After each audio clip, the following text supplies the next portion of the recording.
Para ela, escrever é ficar ouvindo e transcrevendo o que os fantasmas dizem. E o bom do escritor é que o cara pode fazer o que ele quiser com as palavras. Márcia Tiburi tem marcado um novo tempo no estudo da filosofia, ao levar para a TV temas importantes discutidos de forma clara e interessante.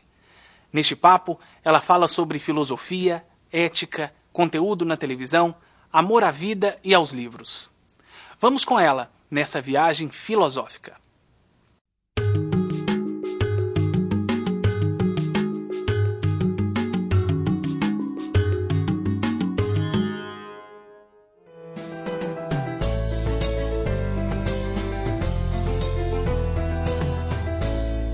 Tem coisa mais terrível do que você descobrir sua própria solidão? É muito ruim.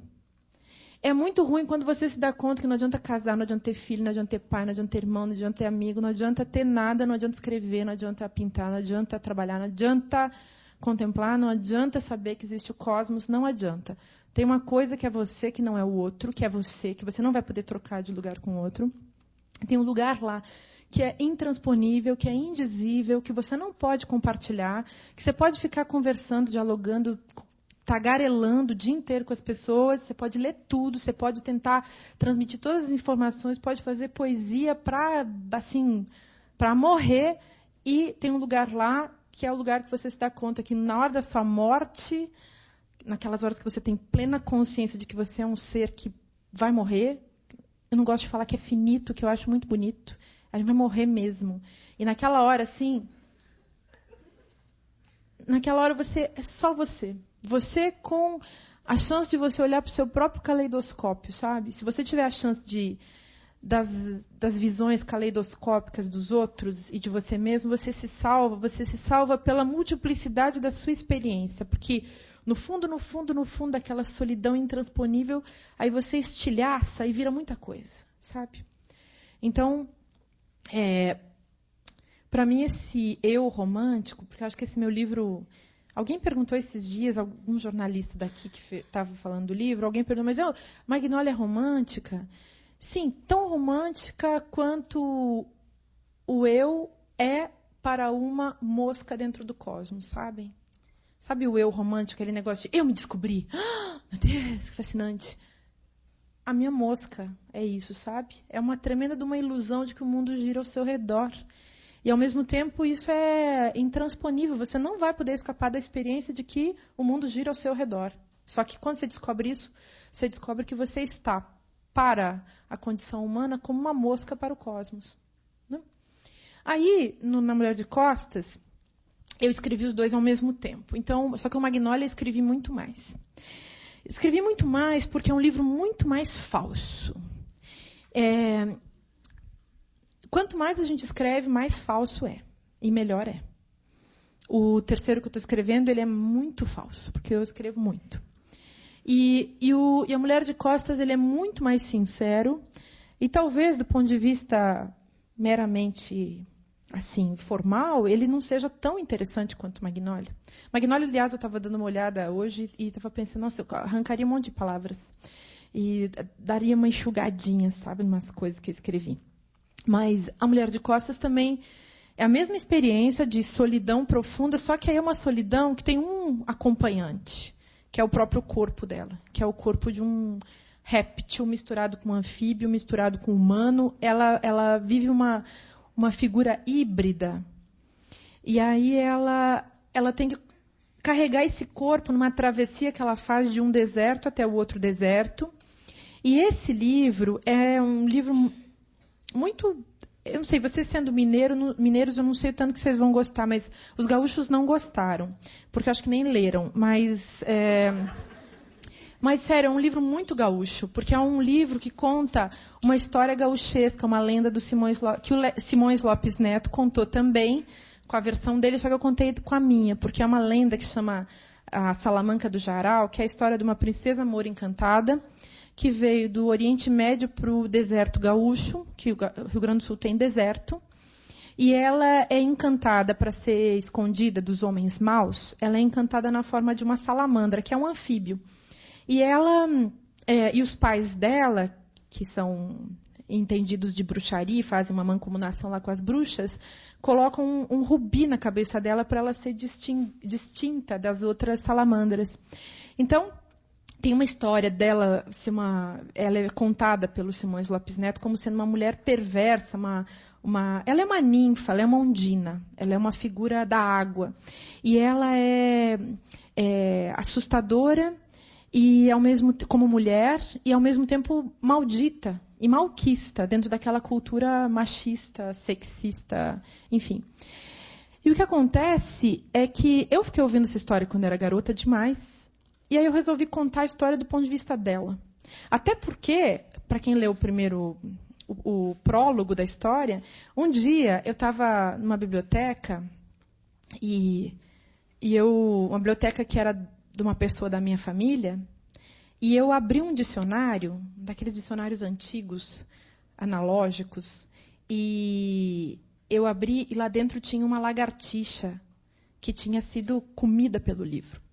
E eu conto, é assim que começou esse livro, porque eu encontrei o bicho que tinha sido fossilizado dentro do dicionário. Sabe aquela coisa de você encontrar o animal dentro da palavra? Não a palavra que diz o animal, mas um animal dentro da palavra. Eu fiquei tomada por essa coisa, porque quando eu abri aquele negócio, veio um pó. O pó do bicho, sabe, voltou ao pó? Pulvis. Aquele negócio eu respirei e eu virei aquele bicho. E aí eu tinha que contar a história daquele bicho. Vocês riem porque não foi com vocês. E aí eu respirei aquele negócio e eu tinha que contar aquela história. E durante muito tempo eu fiquei... porque eu sou uma pessoa, como vocês estão vendo, sou uma pessoa calada. Mas engraçado que eu não tenho essa coisa. Tem um monte de escritor que eles são... Aquela palavra é fácil, que vem e está dada. Para mim, não. Para mim é tudo cavado, assim. Mas na época desse negócio, as palavras vinham, porque eu estava comida por aquele bicho, tinha respirado o bicho. E aí o prólogo tem a ver com essa experiência de ter respirado esse pó do animal fossilizado. Como eu acho que literatura é um negócio fóssil, é recriar o fóssil, que nem gravar no metal, que nem fazer escultura, é uma espécie de recriação do fóssil. Aí eu fiquei achando que eu tinha que escrever esse negócio. E a conexão das duas histórias tem a ver com esse processo de ausência de si autoexperimentada. O terceiro romance que eu estou escrevendo também é a mesma história.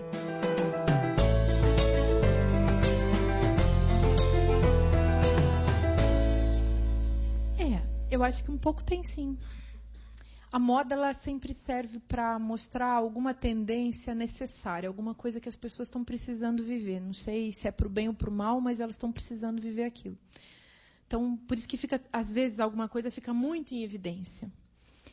Aí, no nosso caso, acho que tem uma experiência metafísica que a gente está precisando. A gente está precisando de transcendência, de explicação, de sentido. Isso falando na coletividade mesmo, no campo social.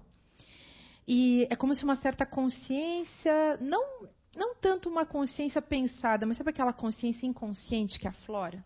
Aquele desejo, assim, meio que sabe de si, meio não sabe? Aí, tem um outro lado disso, que é as pessoas achando que filosofia é uma coisa escrita com letra maiúscula, não é? Que você adere àquele negócio como se você, de repente, soubesse quais são as narrativas religiosas e você pudesse, então, dizê-las para explicar a sua própria vida, né? Então, essa filosofia com letra maiúscula, a história da filosofia, isso é engodo completo. As pessoas se enganaram. Mas tem muita gente que está atrás disso. Então, entre essa filosofia que é erudição e que eu posso ensinar para alguém pode ensinar para o outro, posso ser o professor de filosofia ou que escreva manual. Entre essa filosofia e a filosofia banal, que é a filosofia que vai lá para a autoajuda, tem um leque imenso de conversa.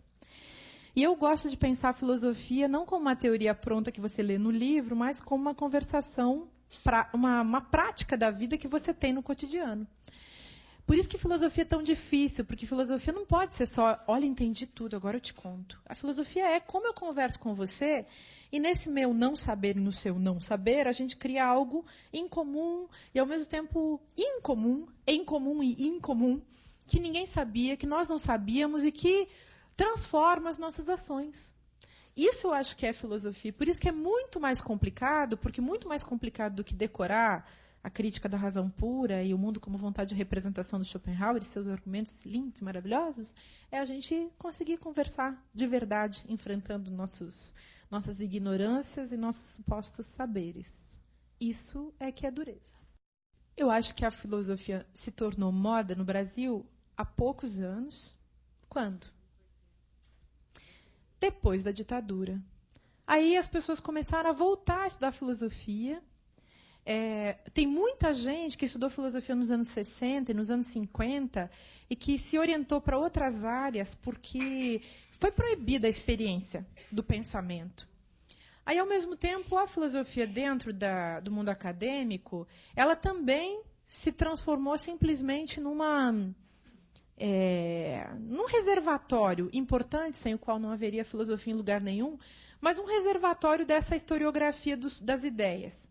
E essa prática, esse uso, esse é o termo mesmo, esse uso que eu posso fazer da minha capacidade de compreender, da minha conversação, da minha oratória, até para dizer, junto com o outro, para criar um novo mundo, isso estava fora de questão.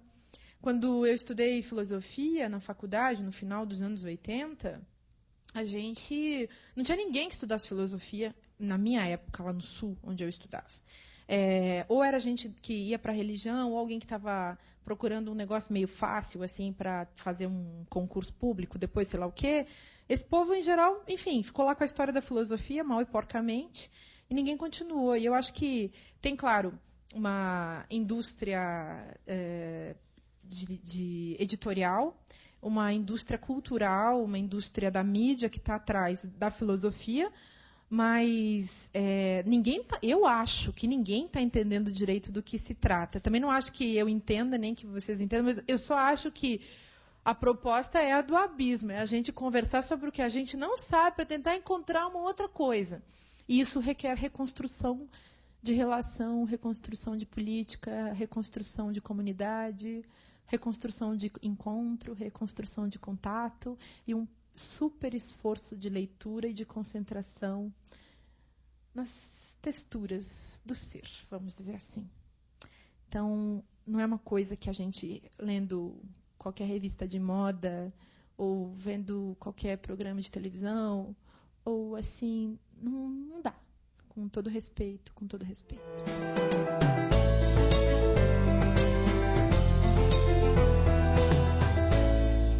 Ler é a felicidade. Sabe que eu estou relendo, porque eu li há 20 anos atrás, sei lá, com uma novidade, com frescor, assim, como se eu estivesse renascendo. Eu estou relendo Madame Bovary. Aquilo tão bom, mas aquilo tão perfeito, cada frase é perfeita. E é perfeito também porque a gente sabe que ali está condensada toda a nossa experiência de leitura e de escritura. Ali tem esse sujeito abismado na existência, entediado com a vida besta pra caramba, enfim, que já era naquela época, continua sendo, como diz uma amiga minha, né, viver é um negócio realmente muito chato, né? Mas, enfim. Então, toda a narrativa do Flaubert nessa história, cada palavra é tão pensada, mesmo que não seja, ela vem tão a propósito. E eu acho que aquelas coisas que a gente lê assim do Proust dizendo que não existe vida fora da literatura, essas coisas todas, sabe, são verdade absoluta. Mas também, se a gente ficar nisso, é de um niilismo a toda prova. Então, você tem que viver, porque faz parte da condição humana você poder viver a vida besta fora dos livros, que é a vida besta. Eu acho que a gente tem que ter o maior respeito com a vida besta, mas a vida que não é besta está nos livros. A gente lê e escreve. E o resto, assim... por isso eu tenho pena do povo. Acho que a grande coisa da democracia... Você lembra lá quando os gregos inventaram a democracia veio junto com o texto escrito, né? E ela avançou com a invenção da imprensa. E ela avança à medida que as pessoas são capazes de entender uma narrativa, são capazes de interpretar um texto de jornal, são capazes de ouvir a fala do outro e pensar naquilo que será. Quer dizer, esse esforço de compreensão e de interpretação que enfim, faz parte de uma hermenêutica que, na verdade, nada mais é do que a possibilidade da leitura, da decifração, enfim, da compreensão das cifras do mundo, né? Isso é a grande coisa. Então, eu acho que escrever e ler é tão mágico que as pessoas que acordam para essa leitura da vida, elas começam a escrever, sabe?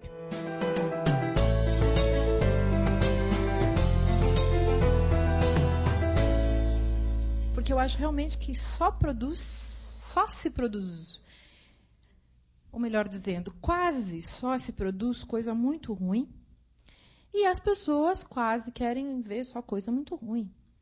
Então, a pergunta quem veio primeiro, o ovo ou a galinha, é uma pergunta também muito, muito ruim, porque, na verdade, ela não deslinda a verdadeira relação que existe entre espectadores desejosos e construtores, propositores de ideias. Acho que também, assim como a filosofia está crescendo no Brasil, a televisão está crescendo no Brasil e no mundo. Então, isso que a gente chama de televisão, esse formato, ele está passando, não é mais assim. Está virando uma coisa, graças a Deus, muito mais democrática.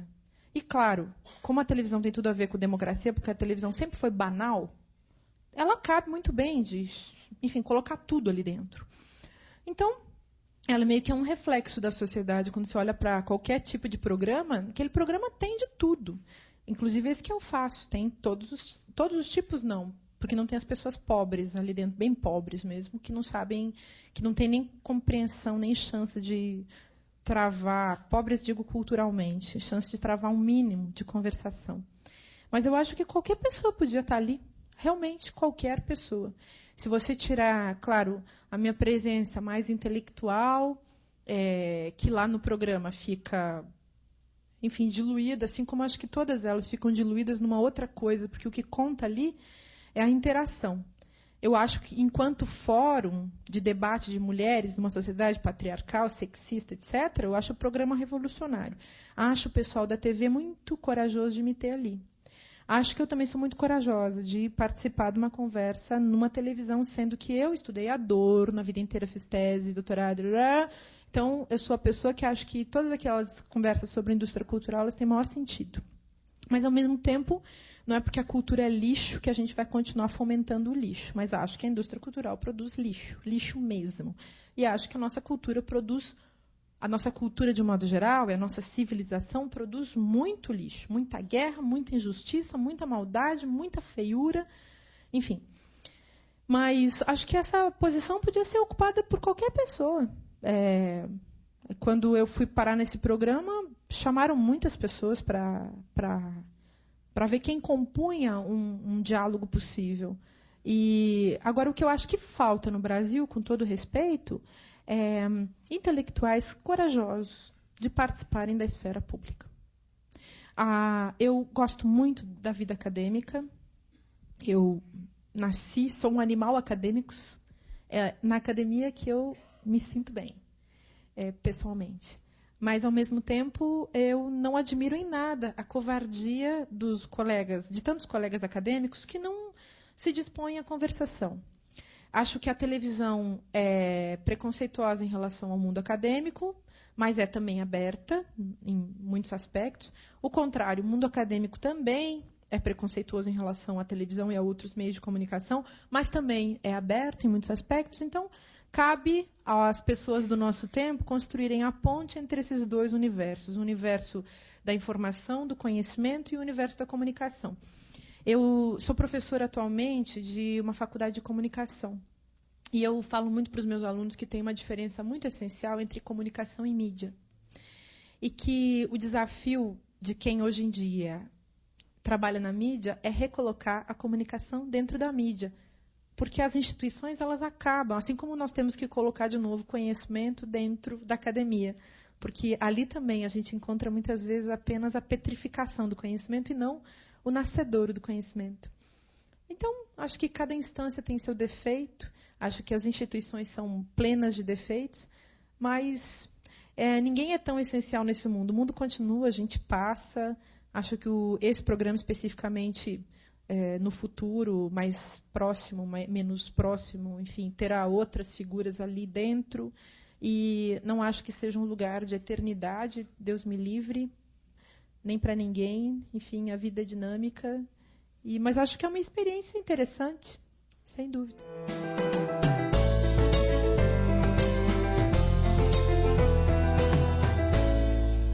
A única saída é buscar a saída. Então, essa postura é que é bacana, é a postura da ética, é o dever ser e não o ser. Eu acho que buscar uma interpretação do ser humano é isso ou é aquilo é sempre, digamos, muito prepotente, porque nós somos só seres humanos e, como tais, peixes mergulhados na água, pouco sabendo dela. Mas se a gente olha para a história da construção dessa ideia do ser humano, você olha lá na Grécia, quem era o ser humano? Era não Deus. Ele era precário em relação aos mitos, aos heróis, aos titãs. Então, eu fico sempre, você vai daquela época até seguindo, sempre o ser humano ele foi um não. Ele é uma negação de alguma coisa que ele gostaria de ser. E eu acho que o nosso erro maior é sempre a esperança desse além, dessa outra coisa que fosse melhor do que a gente é.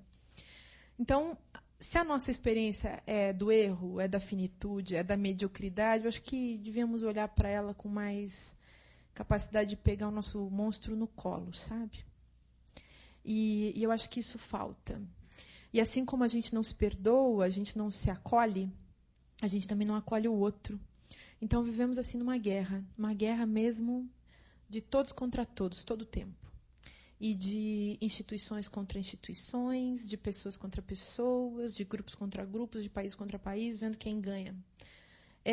Acho que teríamos que avaliar melhor isso, sabe? Esse nosso ódio ao outro como fruto de um ódio que cada um tem por si mesmo. Porque uma bela invenção no meio dessa construção da condição humana foi a invenção do amor. Do amor como capacidade de acolher o outro. De sustentá-lo na sua miséria. É o mais difícil. É o mais difícil. E aí é que a gente encontra o nosso limite. Um limite para o qual a gente devia olhar também sem tanta raiva. Eu acho. Mas, assim, o pessimismo... Dizer pessimismo também é um pouco complicado, porque o pessimismo parece uma defesa do péssimo. E parece, né, no vulgar, assim, ele é uma defesa do péssimo. E, todavia, o pessimismo é só... de um jeito mais elaborado, ele é um olhar sobre a miséria da nossa condição enquanto seres humanos, feitos para morrer, ao mesmo tempo com a chance de conhecer coisas fantásticas, das quais os próprios deuses, segundo certas mitologias, teriam inveja, e condenados, enfim, a um fracasso prévio. Aí a gente planta árvore, tem filho, escreve livro para ver se tudo isso é suportável. Mas viver é um negócio muito insuportável. A gente faz isso de puro heroísmo. Eu acho. Então, pessimismo, eu acho um olhar lúcido sobre o que nós vivemos. Quem consegue olhar para o mundo como se ele fosse plena luz, esse é um anjo que caiu entre nós.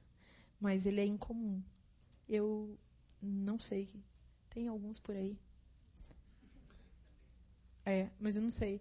Mas acho que a gente não deve assim só pensar, não, já que o pessimismo é a lógica coerente do mundo e da análise do mundo, então vamos continuar promovendo o pessimismo. Não é isso, né? Ao contrário, esse projeto de amor ao mundo... Lembra, não sei se você leu Nietzsche. O Nietzsche tinha um negócio lá que ele falava do amor fati, o amor ao destino. Amor ao destino passado, mas também amor ao destino futuro. Então, você encarar a experiência da vida como uma experiência de... que é a experiência de aventura mesmo. Viver a aventura, viver na busca, porque a busca é o significado do negócio todo, não é porque você vai encontrar alguma resposta e alguma explicação. Isso eu acho que não tem. Eu acho que se há uma ordem, a ordem é a da vertigem.